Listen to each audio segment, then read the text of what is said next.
Finally, the hour came. The son went for one last visit with his father. He met him in a garden of gnarled trees and stony soil. "Does it have to be this way?" Asked the son. "It does," Whispered the father. "Is there no one else who can do it?"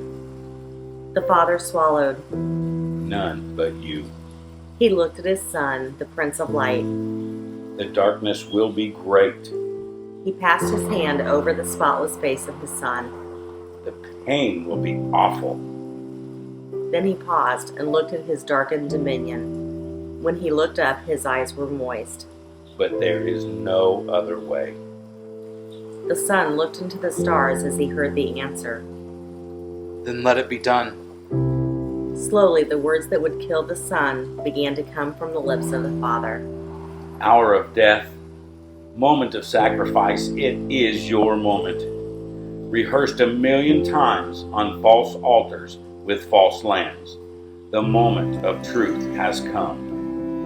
Soldiers, you think you lead him? Ropes, you think you bind him? Men, you think you sentence him? He heeds not your commands. He winces not at your lashes. It is my voice he obeys. It is my condemnation he dreads, and it is your souls he saves. O my son, my child, look up into the heavens and see my face before I turn it. Hear my voice before I silence it. Would that I could save you and them, but they don't see, and they don't hear. The living must die so that the dying can live. The time has come to kill the lamb. Here is the cup, my son, the cup of sorrows, the cup of sin. Slam, mallet, be true to your task. Let your rings be heard throughout the heavens. Lift him, soldiers, lift him high to his throne of mercy. Lift him up to his perch of death. Lift him above the people that curse his name. Now plunge the tree into the earth, plunge it deep into the heart of humanity, deep into the strata of time past, deep into the seeds of time future. Is there no angel to save my Isaac? Is there no hand to redeem the Redeemer? Here is the cup, my son. Drink it alone. God must have wept as he performed his task.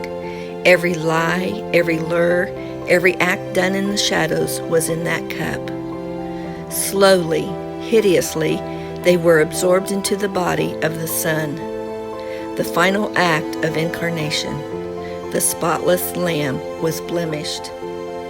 The king turns away from his prince. The undiluted wrath of a sin-hating father falls upon his sin-filled son. The fire envelops him. The shadows hide him. The son looks for his father, but the father cannot be seen. My God, why? It was the most gut-wrenching cry of loneliness in history, and it came not from a prisoner or a widow or a patient. It came from a hill, from a cross, from a Messiah. My God, he screamed, why did you abandon me? Never have words carried such hurt. Never has one being been so lonely. The despair is darker than the sky. The two who have been one are now two. Jesus, who had been with God for eternity, is now alone. The Christ, who was an expression of God, is abandoned. The Trinity is dismantled. The Godhead is disjointed. The unity is dissolved. It is more than Jesus can take. He withstood the beatings and remained strong at the mock trials. He watched in silence as those he loved ran away. He did not retaliate when the insults were hurled, nor did he scream when the nails pierced his wrists. But when God turned his head, that was more than he could handle. My God! The wail rises from parched lips. The holy heart is broken. The sin-bearer screams as he wanders in the eternal wasteland. Out of the silent sky came the word screamed by all who walk in the desert of loneliness. Why? Why did you abandon me? I can't understand it. I honestly cannot. Why did Jesus do it? Oh, I know. I've heard the official answers. To gratify the old law, to fulfill prophecy. And these answers are right. They are. But there's something more here. Something very compassionate. Something yearning. Something personal. What is it? It is finished. Stop and listen a moment. Let the words wind through your heart. Imagine the cry from the cross. The sky is dark.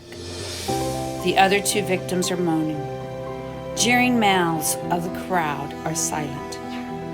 Perhaps there is thunder. Perhaps there is weeping. Perhaps there is silence.